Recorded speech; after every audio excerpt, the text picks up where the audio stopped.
Imagine stepping back in time to the last twilight centuries of Roman Britain. For nearly 400 years, this island was the quiet, misty edge of a vast empire. Rome's influence was everywhere. Straight roads that sliced through ancient forests, overlooking peaceful river valleys, and forts marching along the northern frontier, where soldiers stared out at the wild lands beyond. In the towns, Latin prayers echoed alongside older Celtic songs. Bustling markets thrived where only tribal settlements once stood. But then, almost imperceptibly, the light began to fade. Around the year 410, the Roman legions were recalled, leaving Britain suspended between a powerful memory and a deeply uncertain future. The cities Londinium, Verulamium, Isca remained, but their strong walls started to crack. Intricate mosaics gathered dust, and the magnificent public bathhouses grew cold and silent. Without the shield of the empire, the countryside became a vulnerable place, open to seafaring raiders and ambitious warbands pressing in from the east.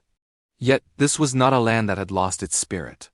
In scattered farmsteads and the shells of old Roman towns, local Brittonic leaders scrambled to hold their world together. Some tried to rule like Roman magistrates, clinging to the familiar laws and order. Others returned to the older tribal ways of their ancestors.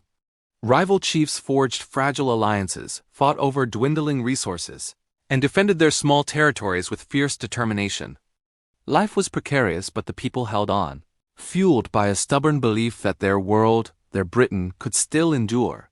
Into this fractured landscape came new peoples, the Angles, Saxons, and Jutes, who began to settle along the eastern shores. They brought their own languages, their own gods, and their own kings. At first, their settlements were small, but their presence grew, creating pressure, and eventually, sparking widespread conflict.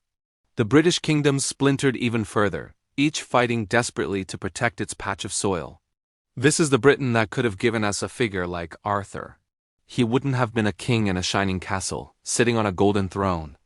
More likely, he was a war leader who rose from the chaos, a man caught between two worlds, the fading memory of Rome behind him and the shadow of new, encroaching kingdoms ahead. His world wasn't one of grand courts, but of muddy fields, wooden forts, and whispered alliances broken at dawn.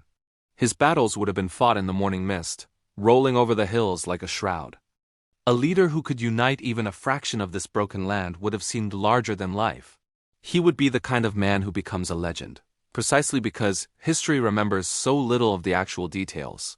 So when we ask if Arthur was real, perhaps we're asking the wrong question. Maybe what we should ask is this: in a world slipping into darkness, could there have been someone who held a piece of the old world together?